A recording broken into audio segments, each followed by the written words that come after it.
tabutun üstünde dirildim, öldüm. Seni vuran eller kırılsın oğul, kırılsın oğul.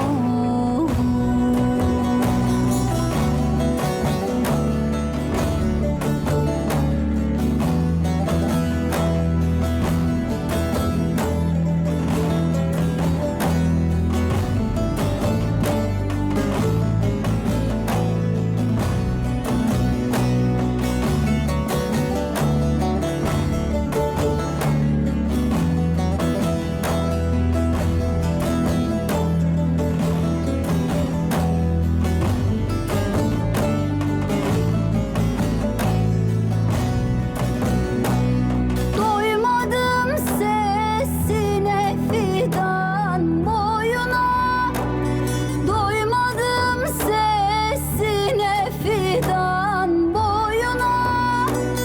Kalın ip taktılar ince boynuma, gül gibi düştüm toprağın koynuna.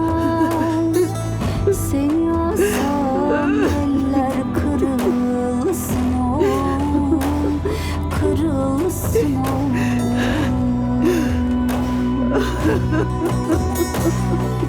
Gül gibi düştüm toprağa.